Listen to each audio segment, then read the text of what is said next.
Hi there, my name is Joy Thompson. I'm one of the City of Aurora Naturalists. I'm out here at beautiful Plains Conservation Center, and today we're going to talk about the wonderful world of insects. So how many of us think about insects on a regular basis? We may see them around us, we may see them flying, we may hear them buzzing around, and sometimes we may find them in our living spaces.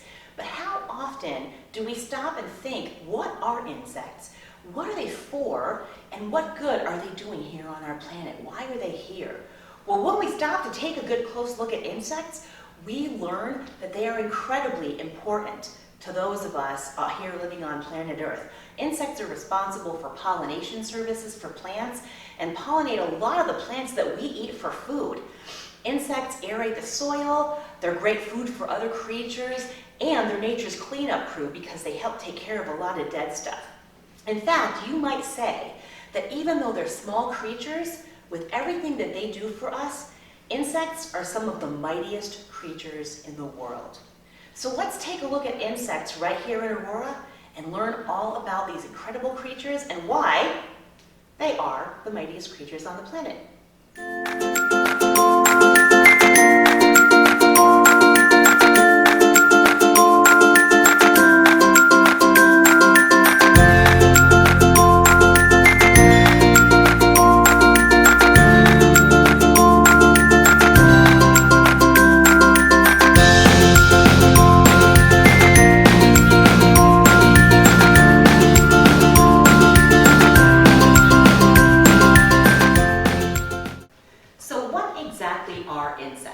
Well, insects are part of a group of creatures called arthropods. You may have heard this word before. Arthropods are grouped together because they share similar characteristics. Some of the characteristics of arthropods are that they have a segmented body, which means their body is in sections. They have jointed legs, so they can move around quite a bit. And they have exoskeletons, which means their skeletons are on the outside. Some other arthropods you may be familiar with are arachnids, such as spiders. You may also be familiar with centipedes, or millipedes, and last but never least, crustaceans, like this crayfish. Roly-polies are also a crustacean.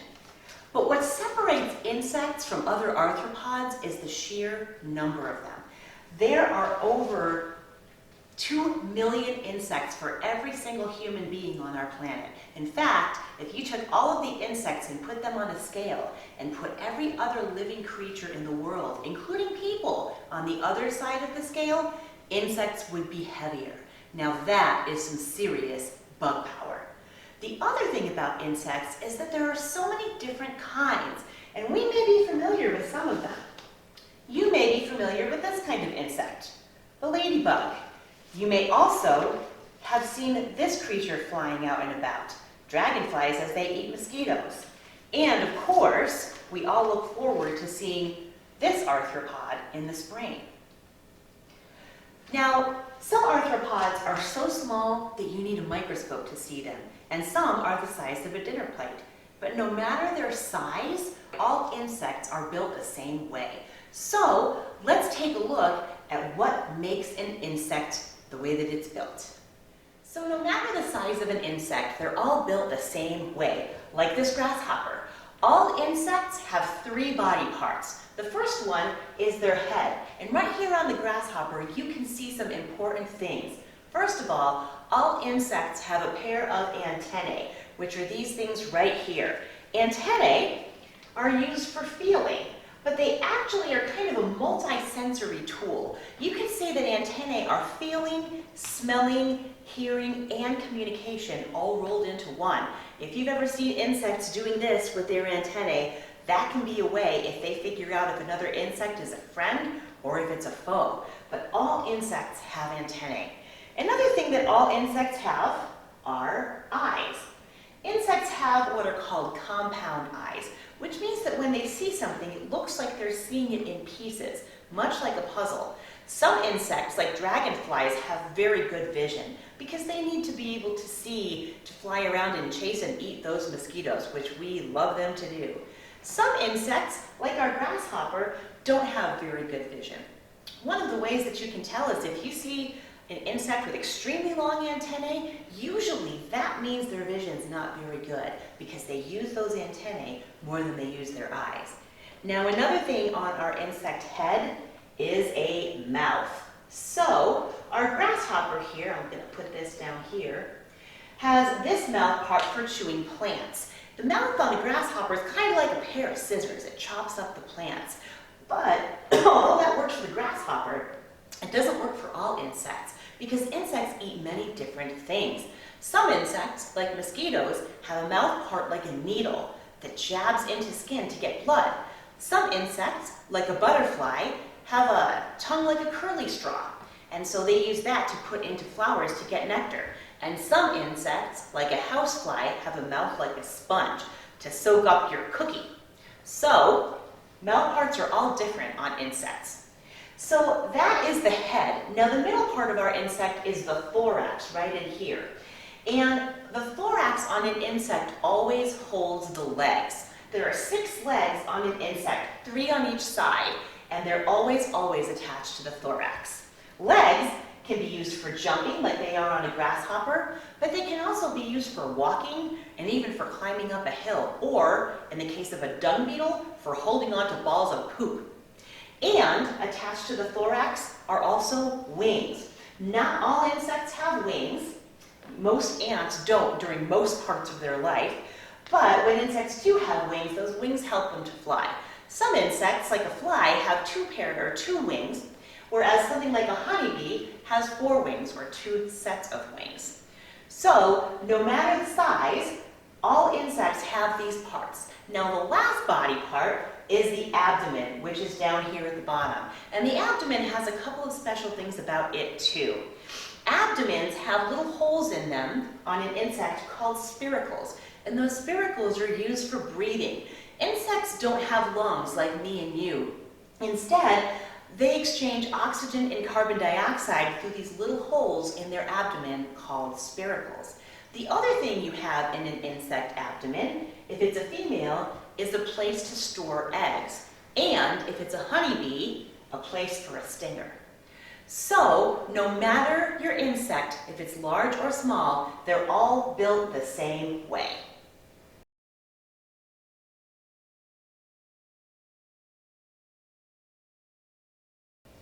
Something else that makes insects really important is that many other creatures rely on them. Not just us. I mean, we all know and love honeybees because they make honey for us, but other insects eat things from insects too. In particular, they eat the insects' bodies. If it weren't for insects, many of the animals that we love to see and look at wouldn't be able to stay alive. For instance, here in Aurora, frogs and toads eat a lot of insects. So do turtles and snakes as well. Birds, such as this woodpecker, that sound is actually the woodpecker pecking into a tree to look for insects to eat. Bats fly around at night eating tons of insects, and insects will eat other insects, such as this ladybug, which eats aphids. So there are a lot of different creatures who rely on insects in order to eat. Now, it's not just insects, or not just other animals that eat insects. People will help out with that too. Like I said, honeybees make honey, and we absolutely love that. But did you know that there are some cheeses in the world that rely on insect larvae to make them taste good? Imagine cutting open a cheese and seeing insect larvae, little worms. Believe it or not, that's something that people enjoy in different parts of the world. So, when it comes to food, insects are important for these animals as well as for us. So here in Aurora, we do have a special insect that comes through.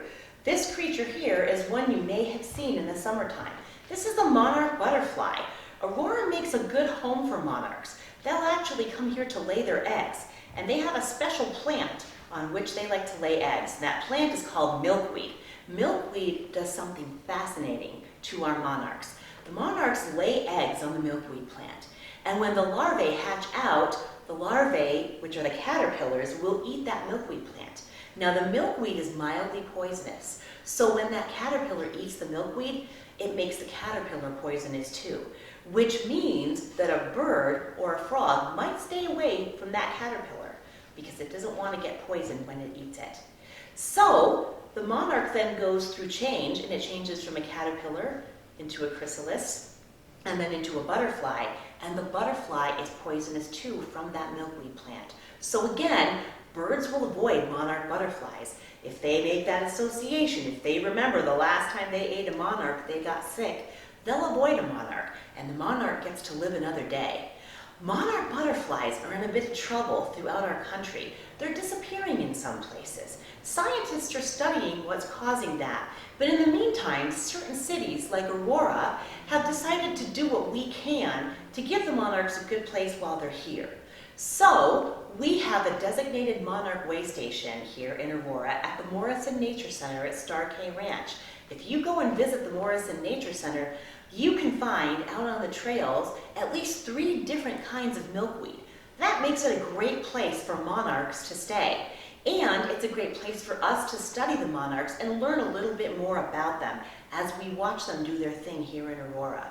So, if you get a chance to visit the Morrison Nature Center, take a look for monarch butterflies and learn a little bit more about the milkweed plants that are so important for them right here in Aurora.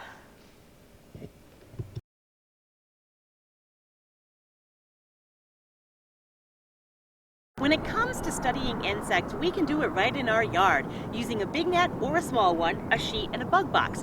Watch me while I catch some insects to take a closer look at.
About insects today. We've learned what they are, we've learned how they're built, and we've learned how important they are to people and to animals throughout the world.